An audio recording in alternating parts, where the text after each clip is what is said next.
자, 오늘 이 시간에는 삼재에 대해서 좀 설명을 해드릴까 합니다.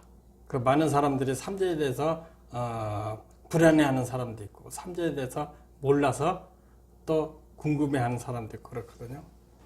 근데 저는 출가 이후로 출가 전에도 사주 공부를 했지만은 출가 이후에도 뭐 참선도 하고 불경도 봤지만은 제가 가장 좀 이렇게 재밌어하고 또 이것이 일반 사람들한테 미신에 대해서 좀 탈피할 수 있으면 하는 바람에서 자꾸 하고 있습니다. 그래서 꿈이라든지 또 관상이라든지 이 명리학 이런 것을 제가 내놓은 거 보면은 상당히 미신에 대해서 배척하고자 하는, 미신에 대해서 좀 우리가 되짚어 볼 수 있는, 그래서 참다운 삶에 대해서 우리가 운명에 대해서 조금 지혜를 갖고자 하는 뜻으로 이렇게 제가 꿈도 하고 또 관상도 하고 사주도 하고 그러거든요. 근데 오늘 이 시간에는 삼재에 대해서 조금 많은 사람들이 오해와 또 두려움을 갖고 있다. 그리고 내년이 또 새로운 삼재가 들어오거든요. 그렇기 때문에 삼재에 대해서 다시 설명하게 된 것을 좀 이해를 바랍니다.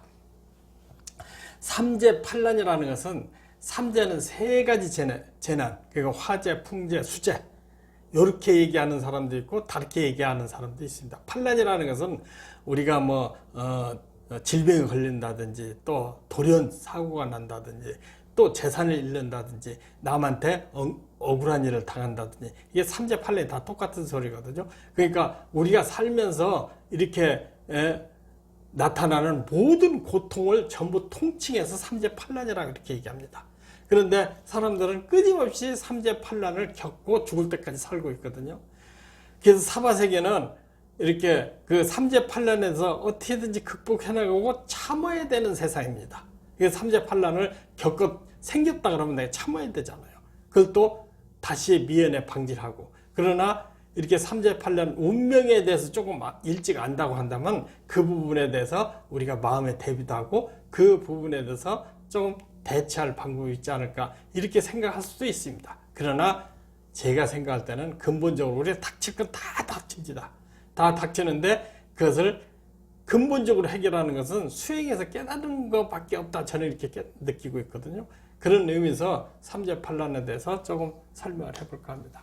그래서 금년에는 이제 지금 신자진생, 그러니까 생년이 신자진년생이 내년에는 그러니까 임인년이니까 인묘진의 삼재라 이렇게 얘기합니다. 그러니까 들어오는 삼재, 눌러있는 삼재, 나가는 삼재 이렇게 얘기하거든요. 그래서 이건 도표로 이렇게 설명을 해놨어요. 그러니까 해묘미생, 그러니까 돼지떼나 토끼떼나 양떼는 사오미년, 그러니까 이때 삼재가 있고, 생년이 사유축, 생년은 해자 축년에 삼재가 있고, 또 생년이 인오술생은 삼재가 신유술년에 이렇게 삼재가 있습니다. 근데 금년은 지금 생년이 신자진 해당되는 사람들은 인묘진년, 내년부터 삼재라고 이렇게 해당하기 때문에 제가 특별히 좀 설명을 드렸는데,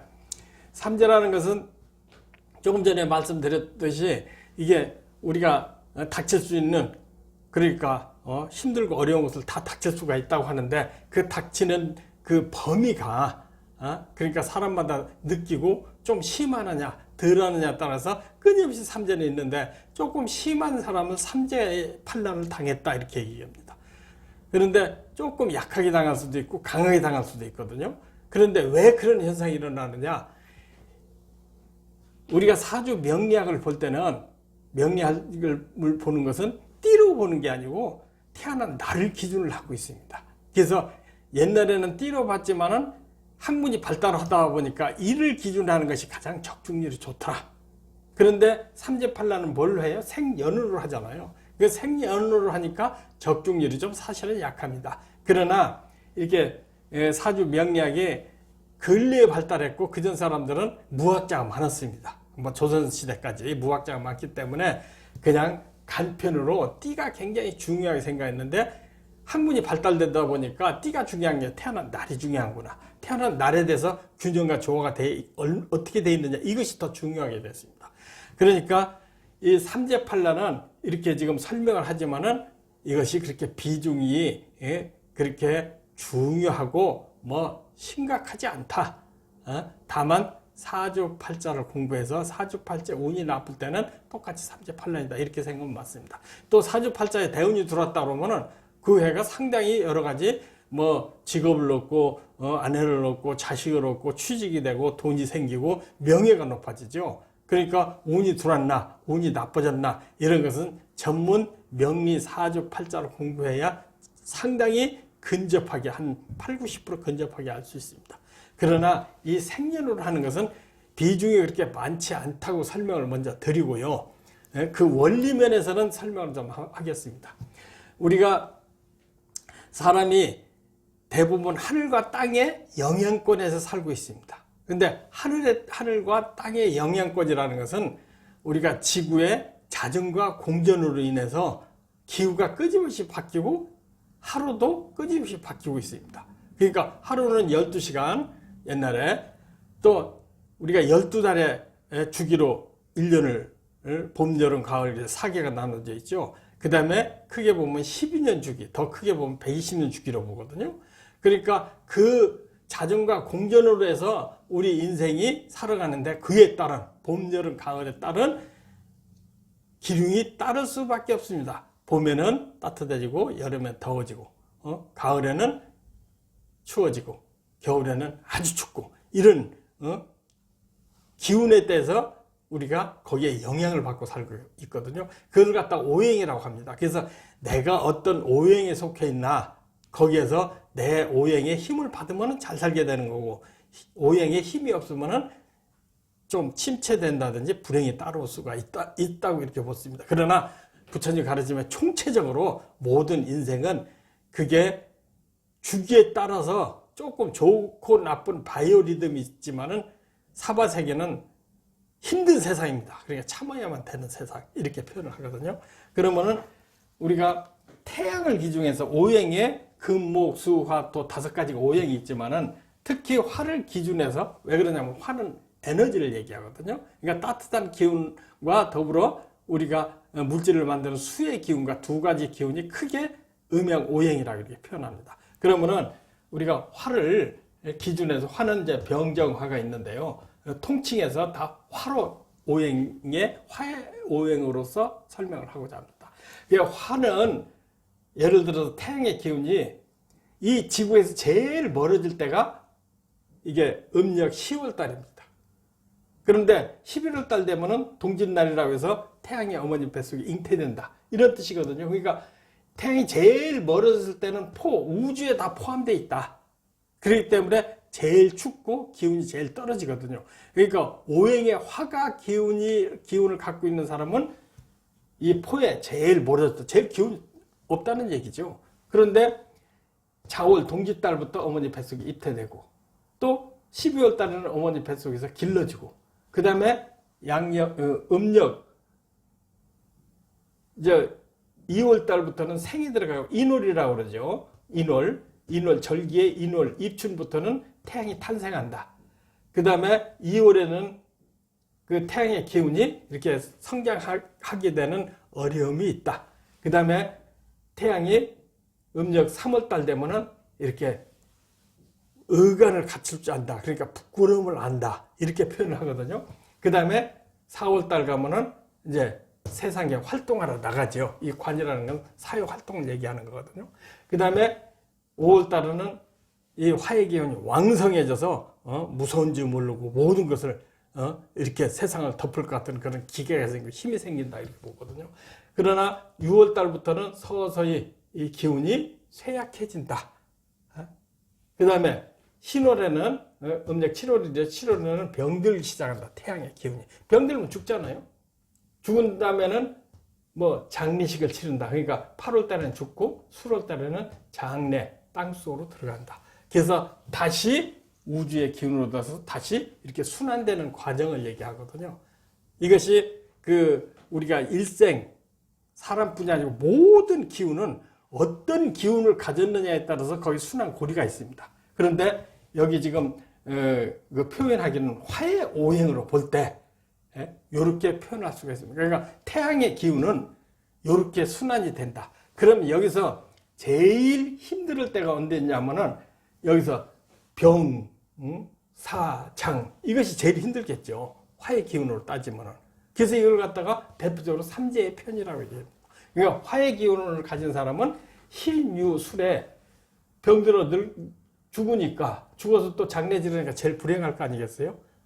그러니까 에너지 기운이 멀어지고 에너지 기운을 받지 못하면 제일 불행하다고 하는 것을 갖다가 1년에 이 계절을 갖다서 삼재라고 볼 수가 있습니다.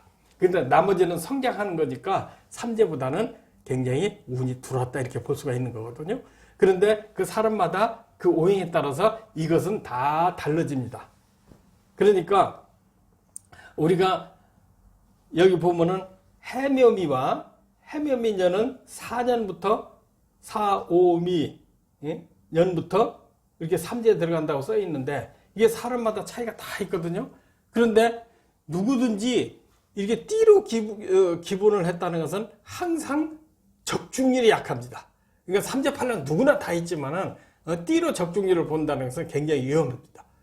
그러나 좀 자세히 살펴보면은 이게 해에서 인에서 생했다는 얘기거든요. 인에서 생했고 인의 반대가 이것은 1월달에 해당하는데 1월달의 반대가 어디냐면은 여기 7월달입니다. 7월달. 그러니까 주기가 하나의 에너지 흐름이 1월달에 탄생을 해가지고 이때 병들어서 죽는다는 얘기예요. 그럼 이게 1, 2, 3, 4, 5, 6, 7 이렇게 들어가거든요. 그러면 이 대세적으로 보면 인과 실은 충을 때립니다. 충. 그러니까 기운이 반대되는 기운으로 나타나는 거거든요. 그러니까 봄인데 가을이니까 정반대로 들어가죠. 그러니까 하나의 기운이 꺾어져서 희마리가 없어지니까 삼재라고 표현하는 것도 맞습니다. 그런데 반대로 신년에 태어난 사람은 반대로 인이 삼재가 되죠. 그것은 주기적으로 그때가 신년에 태어난 사람은 인에서 꺾어지는, 그러니까 기운이 다 빠져나가는 것을. 그래서 크게 흐름으로 볼 때는 띠로 봤을 때 이렇게 삼재로 따져보면 상당히 맞습니다. 맞는데 그렇다고 해서 삼재가 다 맞냐? 그렇지 않습니다. 그러니까 사주는 연으로 보는 게 아니고 조금 전에도 말씀하셨지만은 태어난 날을 기준해서 연월일시 조화가 잘 됐나 안 됐나 얘기를 보거든요. 그러니까 결과적으로는 삼재팔란은 그렇게 신뢰할 것이 못 된다고 이렇게 볼 수가 있습니다. 그러니까 지구의 자전과 공전으로 인해서 우리가 이 기운을 알다시피 우리 하루에도 인시에 되면은 먼동이 트고 해가 뜨는 걸로 보거든요. 그러니까 절에서는 기본적으로 인시가 몇 시냐면은 3시를 가리킵니다. 3시. 그러니까 3시에 일어나거든요. 그 다음에 9시면 자요. 그런데 3시에 일어나지만은 저녁 시간은 신시가, 그러니까 오후 3시가 되거든요. 그러니까 이 낮 시간을 갖다가 양이라고 이렇게 표현하거든요. 그러니까 이 양은 활동하는 기간이기 때문에 사람을 활동하게 된다면은 경제적인 이익이 생길 수가 있죠. 근데 잠이 들면은 다음에 활동에 의해서 그러니까 생장 수축을 하는데 수축하는 때는 운이 없다 이렇게 표현할 수가 있습니다. 그러니까 이 삼재라는 것은 그렇게 사주에 믿을 만한 것이 아니다. 왜 그러냐면 생년으로 따지기 때문에 그렇습니다. 그러니까 삼재에 대해서 너무 두려워하지 마시고 외래 삼재에 크게 성공하는 사람들이 많습니다. 왜 그러냐면 화의 기운을 받아야 되는 사람은 내년부터 인묘진, 인에서 더 크게 성공할 수도 있다. 그리고 어떤 대부분 보면은 삼재인데도 좋다고 하니까 이렇게 전문적인 역사를 모르는 사람들은 그것을 할 말이 없으니까 복삼재라 이렇게 표현하고 있습니다. 그러나 복삼재나 또 어떤 삼재도 운이 들어왔다는 것이 더 중요하지, 사주 명리학으로 들어왔다는 게 중요하지, 삼재에서 이렇게 삼재 들어왔다고 어디 가서 이렇게 실력 없는 사람들이 공부를 하는 사람들이 영리를 공부하는 미신적인 요소에서 뭐 부적을 써라 뭘 하라 하는 것은 거기 돈 벌어먹는 수단에 불과합니다. 그러니까 대체적으로 이게 삼재팔란을 면하는 방법은 가장 중요한 것이 마음 닦아서 거기에 초월하는 수밖에 없습니다. 불교에서는 업보라고 하는데 그 업은 나한테 항상 따라다니는 거거든요. 근데 그걸 초월하고 또 욕심을 줄이면 모든 것이 해결된다고 이렇게 설명하는 것이 부처님의 가르침이 아닐까 이렇게 생각합니다. 대부분 이렇게 삼재라든지 사주팔자라든지 관상이라든지 꿈이라든지 이렇게 얘기하면은 사람들은 대부분 운명론에 많이 빠지게 됩니다. 운명론이라는 것은 정해졌다는 인생이 정해졌다고 생각하고 사는 거거든요. 그 정해졌다고 생각하는 것은 전생의 업보가 현실화되는 것을 얘기합니다. 그러나 전생의 우리 업보라는 것은 끊임없이 노력해서 해결해야 되는 과제거든요. 그러면 그 절에서는 그 대답을 어떻게 하느냐? 서원을 하라고 그렇게 얘기합니다. 서원.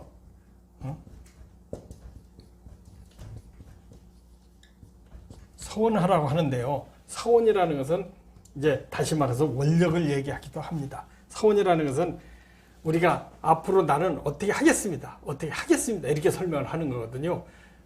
그러니까 이 절에 가서 부처님한테 무엇을 얻고자 하면은 얻을 수 없습니다. 그런 사람은 어떤 종교를 믿어도 불교를 믿어도 이렇게 얻어지는 것도 없을 뿐이 아니고 불신이 생깁니다. 왜 그러냐면은 달라고 했는데 안 주잖아요. 그것은 전생에 과보도 있고 내가 노력의 결과가 안 나오기 때문에 부처님도 믿지도 않고 스님 말도 믿지도 않고 세상을 불신하게 되는 경우가 굉장히 많습니다. 그렇기 때문에 그런 사람은 영원히 발전이 없습니다. 그러면은 입춘날이나 동짓날 가서 부처님한테 기도할 때 어떻게 해야 되느냐? 서원을 해야 됩니다. 나는 어떻게 하겠습니다. 나는 어떻게 하겠습니다.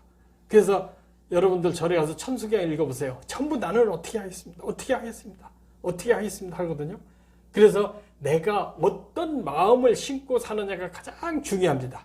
우리가 의식이 있고 잠재의식이 있는데 잠재의식이라는 것은 불교 전문으로 뭐 아래의식이 하고 뭐 의식에서 자꾸 서울을 세우면은 잠재의식 즉 아래의식에다가 그렇게 입력을 하는 거나 똑같습니다. 그러니까 많이 서원할수록 아래의식에 그게 잠재의식에 그 기억을 계속 입력시켜서 우리 잠재의식은 소원하는 대로 이루어집니다. 그 사례를 많이 내가 악한 마음을 삼았고 강도짓을 하겠다고 원력을 세운 사람은 자기는 강도가 됩니다. 그러나 나는 부처가 되고 거대한 위대한 그 보살이 되고 또 위대한 부자가 되고 위대한 정치가 돼서 중생을 이롭게 하겠다고 서울을 생기면 그렇게 됩니다. 그래서 우리 본성은 제가 판단할 때는 바보와 같다. 다만 우리가 원력하는 대로 이루어진다. 그게 굉장히 이 부처님 가르침에서 제8식 아래의식의 역할입니다. 그러니까 우리 미래는 모든 것은 만들어낸다 볼 수가 있습니다.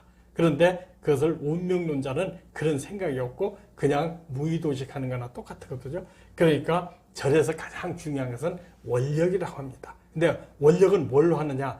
이 구고군한 관세음보살이거든요. 관세음보살은 이 세상의 어려움을 구해주는 관세음보살을 표현하고 있습니다. 그러니까 소리로 움직이는, 소리로 모든 것을 이루어지는 그런 보살을 관세음보살이라고 하잖아요. 그러니까 소리가 바로 관세음보살입니다. 그러니까 소리로서 원력을 낼 때, 그러니까 연불도 소리를 내서 하는 것이 굉장히 좋습니다. 그러니까 원력을 어떻게 세워야 되느냐? 서원을 해야 된다는 얘기죠. 이렇게 비근한 예로 들어보면은 우리가 말이 시가 된다는 말이 있습니다. 말이 시가 된다는 것은 말하는 대로 이루어진다는 소리거든요. 제가 원력 세운다고 한 말이나 똑같습니다. 그럼 우리 한번 유명 가수들의 사례를 한번 들어보자고요. 유명 가수에 제가 아주 참 기억 남는 가수가 하나가 있습니다. 그 가수가 차중락, 낙엽 따라 가버린 사랑 노래 제가 엄청 좋아하거든요. 그러더니 어느 날 제가 출가해서 좀 낙엽처럼 출가를 하는 그 계기가 됐는지도 모르지만은 제가 엄청 좋아하는 노래입니다. 그런데 차중락은 일찍 요절을 했습니다. 그래서 그 노래하는 대로 그렇게 됐구나 이렇게 생각이 들어가고 또 대한민국 최초의 가수 윤심덕은 사회 찬미, 죽음의 노래거든요. 사회 찬미라는 것은 죽는 것이 그렇게 나쁘지 않다, 행복하다는 그런 뜻으로 노래를 불렀기 때문에 그 사람은 어떻게 됐어요? 일찍 죽었거든요. 그 다음에 산장의 여인을 부른 권혜경이 있습니다. 산장을 그렇게 좋아하는 노래를 불렀어요. 그러다 보니까 자기 안 걸려가지고 산장에서 수도승처럼 이렇게 사는 일화가 있습니다. 그 다음에 이나영, 목포의 눈물을 그렇게 불렀잖아요. 그 이별의 눈물이잖아요. 그러니까 결과적으로는 그 가슴앓이 하는 병으로 해서 50도 못해서 일찍 죽은 그 사례가 있습니다. 그 다음에 근래 가수지만 가수 양미란을 보면 흑점이라는 노래 불렀습니다. 그러더니 흑점이란 뭐예요? 보이지 않는 마음에 점이 생겼다는 얘기잖아요. 그러다 보니까 암이 걸려서 일찍 요절을 했다고 봅니다. 또 장덕이라는 가수 저도 엄청 좋아하거든요. 근데 장덕의 노래는 예정된 시간들을 향해서 간다는 노래를 불렀습니다. 그러니까 예정된 시간에 가더라고요. 그 다음에 배우는 영시의 이별과 돌아가는 삼각지를 불렀잖아요. 그러니까 그 멋진 노래는 이렇게 돌아가는 삼각지, 돌아가는 그런 노래를 불렀고, 영시의 이별이니까 어느 땐가 이별하는 그런 노래를 부르는. 그래서 가수들이 노래를 부르면 1000번, 적어도 2000번을 노래를 한 곡 가지고 노래 불러서 완전히 자기화를 시키거든요. 그럼 그게 뭐예요? 소리로 서울을 한 거잖아요. 나 이렇게 되겠다, 나 이렇게 되겠다. 그래서 제가 공부하는 꿈을 연구하면서 60, 70, 80 이렇게 공부해 볼 때 80은 바보더라. 또 바보기도 하지만 성인이기도 하더라. 그러니까 육식에서 의식에서 서울하는 대로 만들어진다. 제가 중노릇 50년, 40년 넘게 하면서 깨달은 그거 하나입니다. 그러니까 내가 하고자 하는 대로. 저는 출가하기 전에 부처님 가르침도 훌륭하지만은 남한테 자존심 상하지 않고 남의 도움을 주는 덕담으로서 이 사주 명리학을 선택을 했어요. 그러다 보니까 출가해서 공부하기가 제일 쉬워서 출가를 했거든요. 그 당시 타노스님한테 출가를 해가지고 지금까지는 그때 심은 원력이 지금까지도 이루어지고 있어요. 그러니까 우리가 살아가는 데에 대해서 서원하고 원력 세우는 것이 얼마큼 중요한가 제가 절실히 느낀 사람입니다. 그래서 똑같이 내가 명리학을 하고 관상을 하고 꿈을 공부하지만 될 수 있으면 중생한테 일 때는 또 길을 안내를 해주는, 그래서 서원과 원력을 세우도록 그렇게 제가 발언을 세우고 이 동영상을 찍습니다. 서원 원력이 굉장히 강렬해야 됩니다. 우리가 제가 출가해서 얼마 안 돼서는 절에서 이 한문이라는 것을 끊임없이 앉아서 경을 읽습니다.